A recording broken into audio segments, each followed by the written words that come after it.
Baik, Assalamualaikum warahmatullahi wabarakatuh. Ketemu lagi bersama kami kelompok 5. Kami Budi Santoso, NPM 195101141 bersama dengan Bapak Soleh atau Muhammad Soleh, NPM 195101117. Pada kesempatan kali ini kami akan menyajikan makalah kami yang berjudul Peran Guru dalam Mengembangkan Jiwa Kewirausahaan Siswa.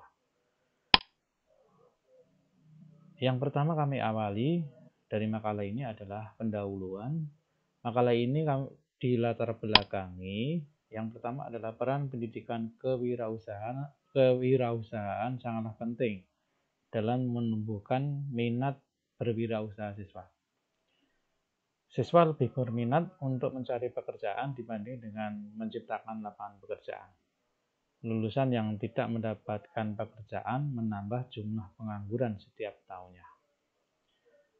Ada beberapa sekolah yang belum mendesain pendidikan yang berbasis pada dunia kerja. Kemudian, peran guru dalam pembelajaran wirausaha kurang mengembangkan materi pembelajaran yang sesuai dengan kebutuhan siswa. Kemudian, rumusan masalah pada makalah ini, bagaimana peran guru dalam mengembangkan jiwa kewirausahaan siswa. Kemudian tujuan makalah ini adalah untuk mengetahui peran guru dalam mengembangkan jiwa kewirausahaan siswa. Kemudian masuk dalam landasan teori. Kami awali dengan arti guru. Arti guru menurut Undang-Undang Nomor 14 Tahun 2005, guru adalah pendidik profesional dengan tugas utama mendidik, mengajar, membimbing, mengarahkan, melatih, menilai atau mengevaluasi siswa pada pendidikan usia dini, jalur pendidikan formal, dasar maupun menengah. Kemudian menurut Mulyasa, guru adalah pendidik yang menjadi tokoh panutan dan identifikasi bagi para siswa dan lingkungannya.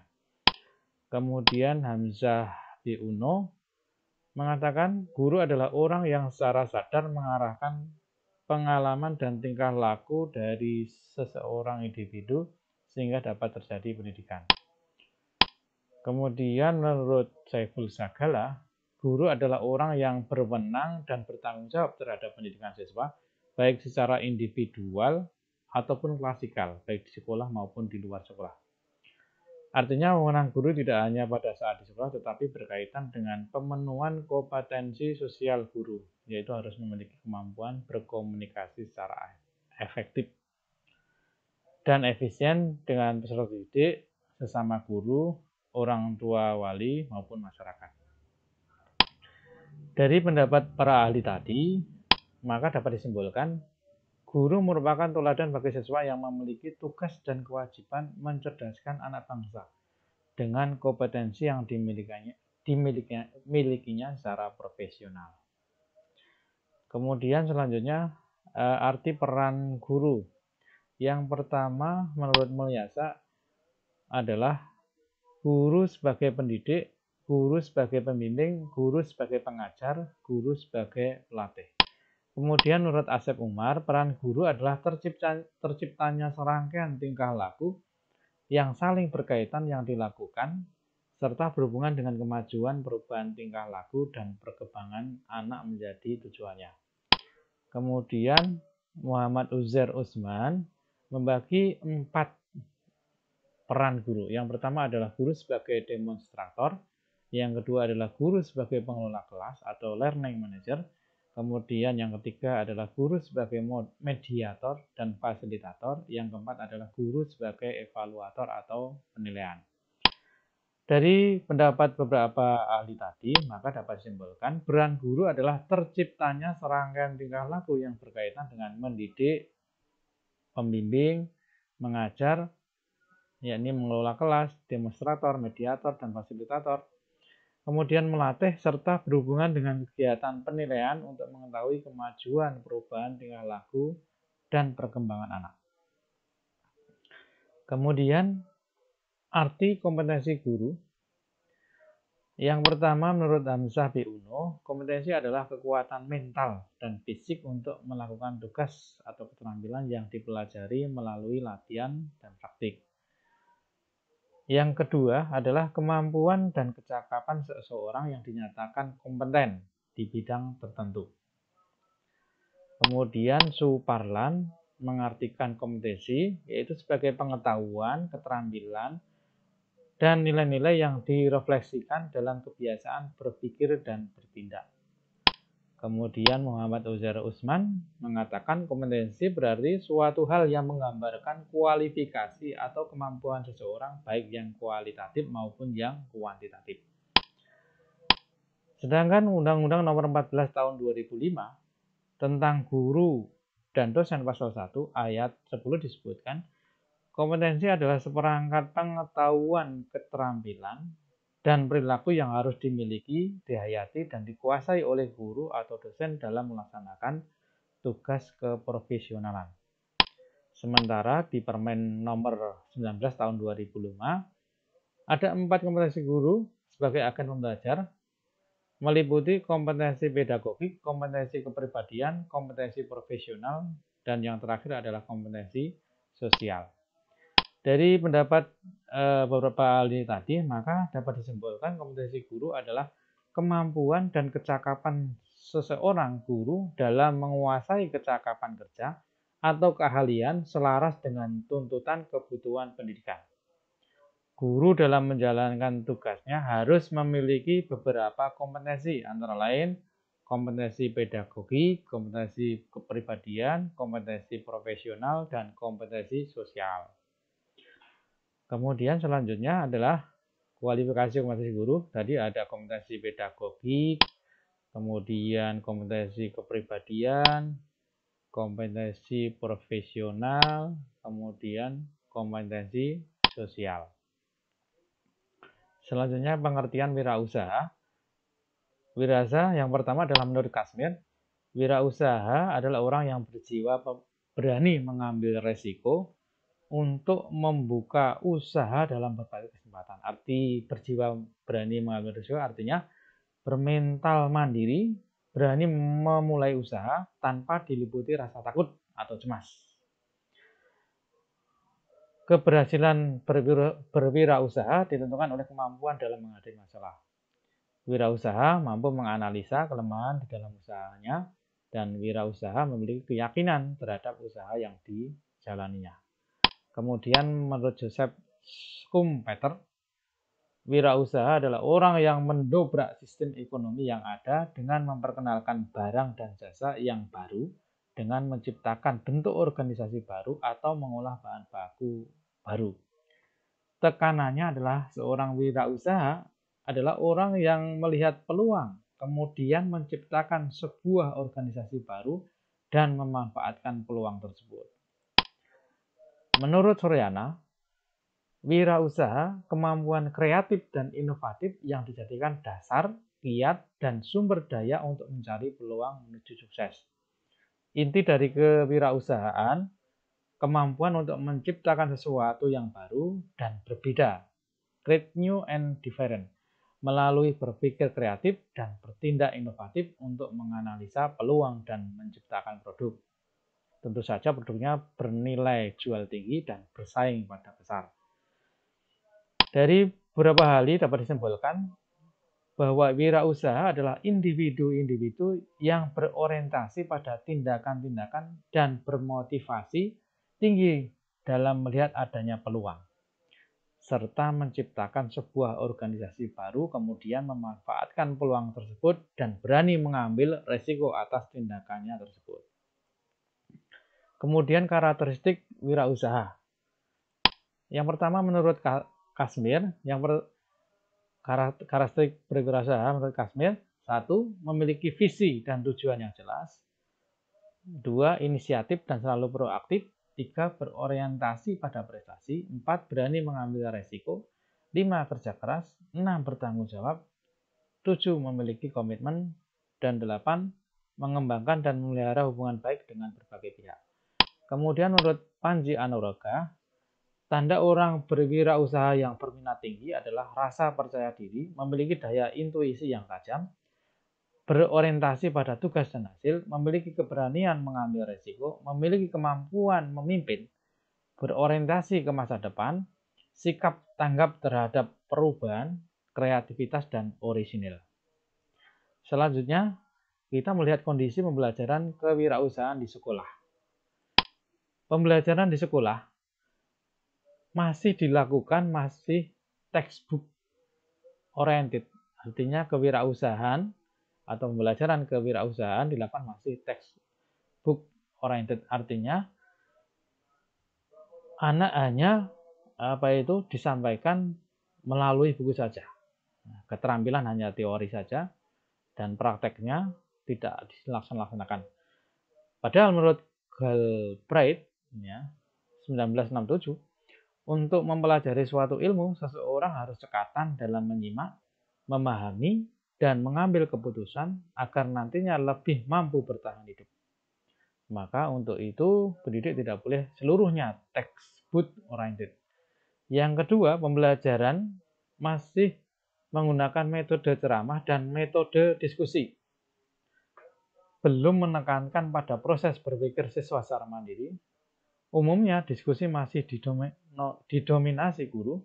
Kemudian materi yang dibahas tidak sesuai dengan konteks dan isu-isu moral yang sedang berkembang dalam masyarakat, terutama berhubungan dengan kewirausahaan. Yang ketiga, pengelolaan proses pembelajaran masih didominasi pada model keseragaman. Artinya, kurang memperhatikan latar belakang budaya siswa. Kemudian bagaimana peran guru dalam pembelajaran wirausaha?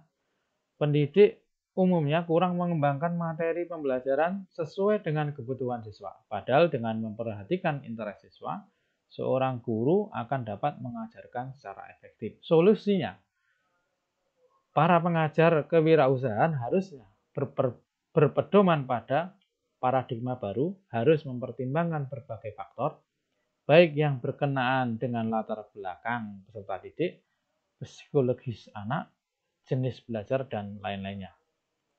Kemudian lab skill yang bisa dikembangkan dalam pembelajaran kewirausahaan di sekolah. 4 lab skill yang penting dalam menjalankan pembelajaran kewirausahaan. Yang pertama adalah learning to know, artinya belajar untuk mengetahui kewirausahaan.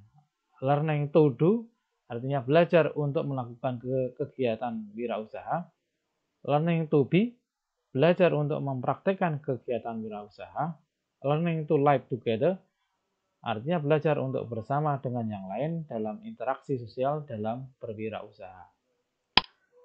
Langkah yang seharusnya guru supaya pembelajaran kewirausahaan berhasil dengan baik. Yang pertama adalah guru mampu mengorganisasikan pengalaman belajar siswa dengan menggunakan prosedur yang sistematis. Yang kedua, model pembelajaran mempertimbangkan latar belakang budaya siswa dan pengalaman kewirausahaan siswa. Selanjutnya adalah assessment yang dijadikan dalam pembelajaran kewirausahaan di sekolah. Yang pertama adalah aspek efektif. Aspek afektif itu sangat penting sekali karena pada hakikatnya mata pelajaran kewirausahaan adalah pendidikan nilai yang bersumber dan berlandaskan Pancasila dan Undang-Undang 1945. Dengan demikian penekanannya adalah pada aspek nilai sikap atau efektif. Yang kedua adalah aspek konektif. Selain aspek afektif, aspek konektif sangat diperlukan sebagai pengetahuan, sebagai konsep. Kemudian yang ketiga adalah aspek psikomotorik atau pengalaman. Yang keempat adalah life skill atau kecakapan hidup atau keahlian yang dimiliki. Kemudian dampak negatif jika asesmen hanya konektif saja, artinya hanya pengetahuan saja, maka pelaksanaan proses pembelajaran kewirausahaan tersebut berakibat pada tidak konsistennya antara nilai yang didapat para siswa dengan sikap dan perilaku mereka pada kehidupan sehari-hari. Sebagai gambaran, banyak siswa di kota-kota besar seperti di Jakarta atau kota besar lainnya, walaupun nilai kewirausahaannya tergolong cukup baik, Namun seringkali mereka cenderung yang tidak menandakan bahwa mereka tidak memiliki sikap kewirausahaan. Kemudian, bagaimana strategi dan pendekatan pembelajaran kewirausahaan sekolah yang harus dilakukan supaya pembelajaran itu berhasil juga. Yang pertama kita gunakan contextual teaching and learning atau CTL. Ya. Artinya pendekatan CTL ini ya mementingkan lingkungan belajar, proses belajar, transfer belajar, peserta didik sebagai pelajar itu semuanya dilakukan sesuai dengan lingkungan belajarnya. Langkah-langkah pendekatan pembelajaran kewirausahaan melalui contextual teaching dan learning (CTL). Belajar secara lebih bermakna, kemudian melaksanakan kegiatan inquiry, kembangkan sifat ingin tahu sesuai dengan bertanya, ciptakan masyarakat belajar atau group work dari berbagai macam siswa, kemudian pemilihan model tersebut harus selektif, misalkan sebagai model atau semakin bagus model wirausahaan kita mengundang seorang wirausahaan yang sudah berhasil, misalkan menghadirkan Cakman owner bakso untuk menjelaskan kiat-kiat sukses berusaha dan berdagang bakso. Kemudian refleksi akhir pertemuan atau flashback. Yang terakhir adalah langkah melakukan assessment atau evaluasi. Strategi selanjutnya adalah moral dilemma discussion. Artinya, menurut Bambang Haripurnomo, ada 4 tahapan dalam melaksanakan MDD dalam pembelajaran kewirausahaan sekolah, yaitu introduce the moral dilemma. Kemudian yang kedua adalah asking pupil to suggest tentang response. Kemudian yang ketiga adalah deciding pupil into group to discuss the reasoning. Kemudian yang keempat adalah discussing the reasoning and formulating conclusion. Kemudian yang berikutnya adalah cooperative learning approach. Artinya metode pelajaran yang ditandai dengan kerjasama antara siswa untuk saling membantu. Langkah-langkahnya adalah para siswa dibagi 4 kelompok atau mungkin 3 kelompok bersifat heterogen. Kemudian guru membagi tugas, para siswa bekerjasama dengan timnya, kemudian hasil kerja tiap-tiap kelompok diskor dibandingkan dengan hasil skor rata-rata yang pernah dihasilkan sebelumnya. Kemudian poin-poin yang diperoleh tersebut kemudian dijadikan dasar untuk membentuk tim baru dan diberi sertifikat khusus. Kemudian yang selanjutnya adalah problem solving approach. Artinya secara garis besar problem solving dapat digambarkan dengan langkah-langkah berikut. Yang pertama adalah identifikasi fakta-fakta, permasalahan, memvisualisasi situasi, menggambarkan setting, dan menyatakan kembali tindakan. Yang kedua adalah mengorganisasi informasi. Yang ketiga adalah pengenalan bentuk, melihat pekerjaan sebelumnya, mengira-ngira dan melakukan tes, simulasi atau eksperimentasi, membuat daftar pelengkap, logical deduction, kemudian membagi dan mengatasi. Kemudian berikutnya adalah mengestimasi, menggunakan kemampuan untuk menghitung, menggunakan kemampuan keterampilan lainnya. Kemudian yang terakhir adalah melakukan cek atas jawaban. Seperti itu dari kelompok kami, penyampaian dari makalah kami. Kemudian sebagai penutup, kami menyimpulkan peran yang dapat guru dilakukan dengan merubah metode pembelajaran kewirausahaan di sekolah. Jika peran ini bisa dijalankan dengan baik, maka tujuan kurikulum akan bisa tercapai. Kalau sudah tercapai, maka akan muncul wirausahaan baru yang sangat bermanfaat bagi negara dalam mengentaskan pengangguran dan kemiskinan. Kemudian saran bagi sekolah, terutama guru, dapat memberikan peran strategis, yaitu merubah sikap lulusan siswa sekolah dari sekedar mencari kerja menjadi menciptakan kerja atau berwirausaha. Begitu apa yang kami sampaikan, kurangnya kami mohon maaf dan kami akhiri. Assalamualaikum warahmatullahi wabarakatuh.